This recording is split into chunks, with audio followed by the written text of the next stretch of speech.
And welcome to America Talks Live. I'm your host, Miranda Kahn. Our big story today, Steve Bannon is out as White House chief strategist. Our White House correspondent, John Gizzi, predicted this could happen, why Bannon's recent interview could have played a part.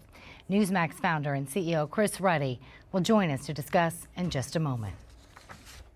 Plus, we're going to talk about the removal of Confederate statues around the country, why a famous former NBA player says the statues don't bother him. And the death toll continues to rise following the terror attack in Spain. Plus, at least 2 people are dead after a knife attack earlier today in Finland. We'll have the very latest details on both of those attacks in our headlines.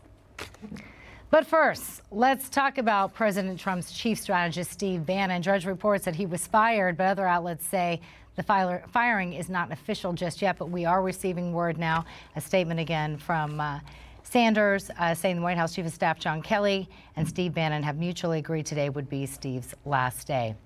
CNBC reports that the news is bolstering the stock markets right now because if Bannon is gone, that makes it less likely that Gary Cohen, the economic advisor, will leave the cabinet. He and Bannon have reportedly been battling it out since the inauguration.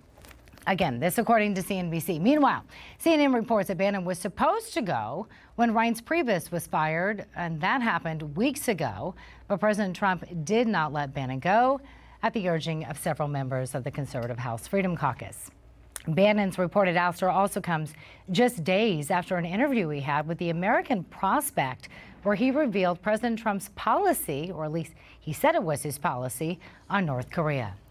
Bannon told the Liberal magazine there was no military solution to the situation in North Korea unless someone could figure out a way to not kill the 10 million people currently living in South Korea.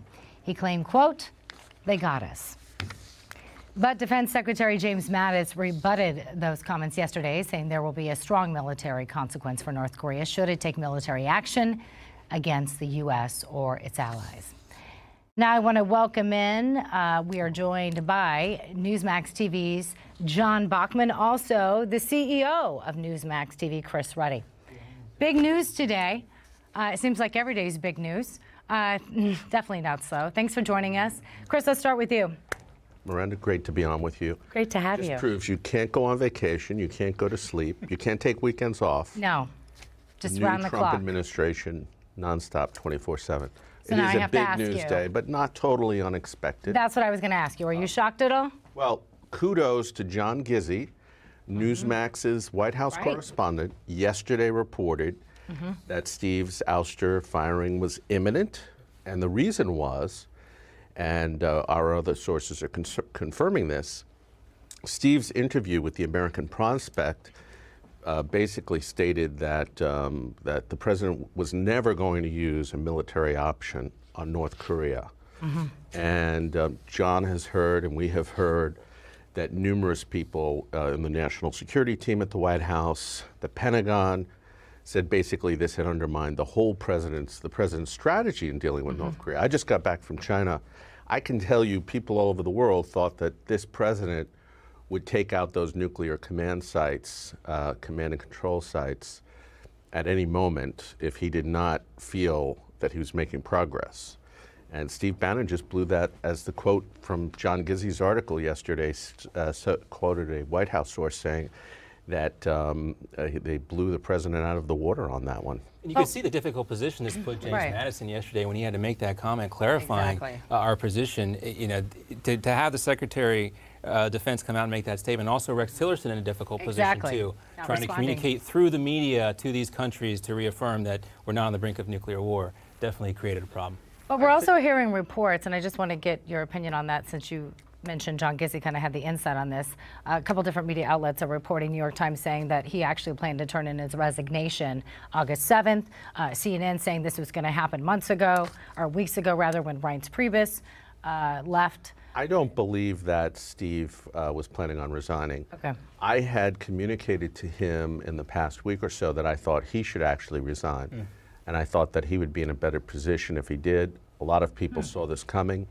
I think Steve's a good guy. He's a very patriotic American. I don't agree with him on a lot of things. I don't agree with him on immigration, for instance. I don't think we should have a trade war with China. I think China is a strong potential partner of the United States. We should be building, they're the second greatest economy in the world. And we have a lot to benefit from a mutual relationship. But Steve has advocated some strong issues that the president likes. The president's a very loyal guy, and I think he was very reluctant to let Steve go. But Steve, at the end of the day, had no real allies in the White House. A few people that he had helped get jobs in the National Security Council was just pushed out.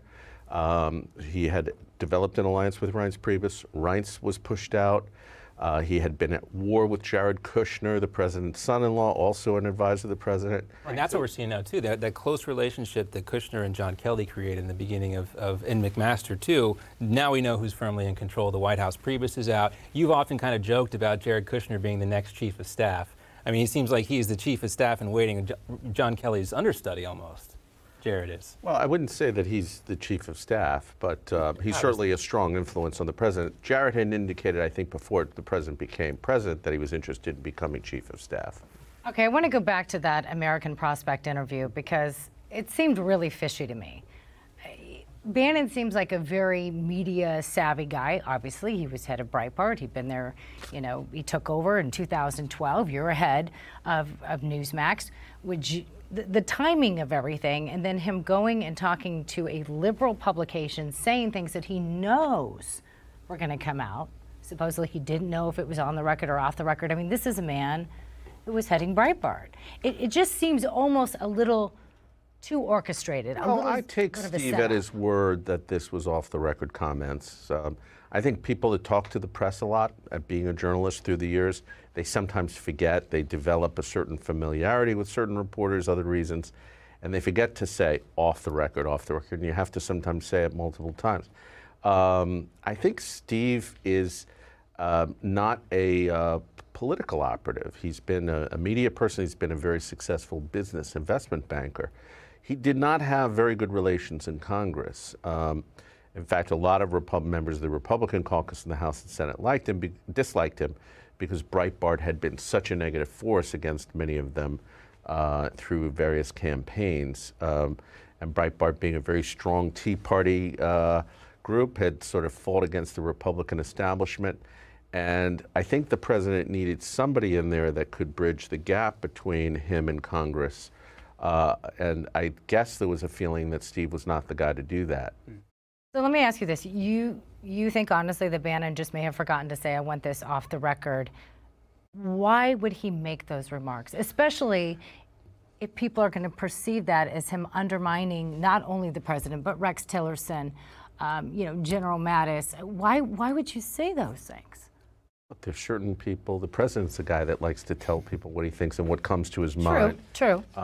This turned out to be a perfect storm for Steve. This book came out, Devil's Bargain by Josh Green, and my sources tell me the president was not happy with that book because it basically credited Steve with the president's election. And really, I think the truth is anyone that followed that election realizes Donald Trump won it. Yeah. No one else, no advisor won it, nobody else, no one in the media. And it really gave Steve the large part of the credit. Some people said the president bristled at that. Steve generally has not been a person to push his image in the press. He's generally kept a low profile, but that book came out at a bad time where a lot of people were outgunning for him. A lot of the people on the national security team thought that he was at war also with General McMaster. So you have this confluence of things, and then the American Prospect interview. There's a lot of tension over Charlottesville. In fact, the president probably shares many of Steve's views about, we know he does, about Confederate statues. And so that was not a reason why. Was he instrumental, though, in the statement that he gave Saturday and the statement that he gave Tuesday, I believe it was? He said many sides, both sides. A lot of people pointed the finger towards Bannon because there are some people, especially those on the left, that think he's anti-Semitic, that he's a racist. Well, I've known Steve for a while. Who, the president or Steve? No, Steve. Steve, I've never heard Steve utter a racial or anti-Semitic line in my life. In fact, he's been one of the hawks in supporting Israel in the administration. And I think that was one of the issues that he was really pushing for, was not having a lot of success. For example, moving the embassy in Jerusalem. I think there were a lot of side issues that were, and I think the president's position on the Charlottesville stuff is really the president's position on it. He has these very strong views. My argument is, while he might have some legitimate points to make on Confederate statues and the like, now is not the time to be discussing and debating those issues. The time is to be offering condemnation for white supremacists that just murdered somebody. Well, let's go to what Congressman Peter King, because he was very upset about a statement that Bannon made to this left-leaning publication. If we can go to that. He says, when it comes to the Democrats, Bannon reportedly says he wants them to keep talking about race and identity every day, because he claimed that way he can crush the Democrats. Peter King, a Republican, took offense to that statement. Why? And was asking for his removal. The first Republican to come out and actually say it by name, and now he got his wish today. Well, it's interesting. Peter King was on some of the shows, and he was basically saying what John Gizzi had said yesterday, which was that a number of people saying you cannot have someone on the president's team, even off the record, even if it was a mistake, saying to other reporters that the president really doesn't want to exercise and will never exercise a military option, when the whole strategy had been, remember, the president had complained that Obama would telegraph our future military plans.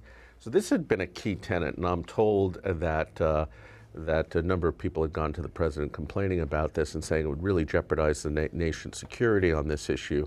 And that was probably, I think the president's been very, very reluctant to let Steve go. He likes him on a personal level and thinks that he has been pretty loyal to him through the... He's helped him with his conservative base. And what Chris was saying, too, even saw the state media of North Korea yesterday latch onto this and use this as propaganda. And that can't be helpful for the United States, so... Yeah. I think the president's hitting a giant reset button, and he's going to, I think, I hope, move more to the center, trying to find a more bipartisan consensus on tax cuts, infrastructure. But I'm hoping to even that he goes beyond that into areas like education, student loans. There's so many different areas that he can work. Back to the agenda, really, is what we need to focus on. You've been saying about that. You've written articles about that on our website, got a lot talking to about hitting that reset over the next month. They've got a debt ceiling limit that they've got to take care of. You know, people are still hoping for tax reform. A lot of that has been built into the stock market. We can see the stock market continue to tumble. You know, we see the results of Gary Cohn staying. The stock market's up. Can you imagine having that sort of influence? I think we're going to have a difficult September. The president really, we have not passed any significant legislation.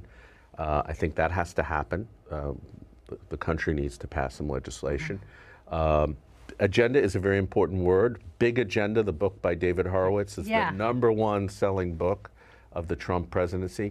It's interesting, so much of what Big Agenda and Horowitz writes about in that book has come true. And folks should also check and we're out gonna let's talk about some of that, and let's talk about that reset button and moving forward. When we come back, again, you're looking at Big Agenda. Chris Ruddy just mentioning that, David Horowitz's best-selling book. We're going to talk about some of the things that are on the president's agenda coming up. You are watching America Talks Live. Also, feel free to answer our question of the day. We're asking you about Confederate statues and whether or not you think they should be torn down. All you have to do is vote in our survey. Go to newsmaxpolls.com or send us your thoughts via email at newsmaxnow@newsmaxtv.com. We'll be right back.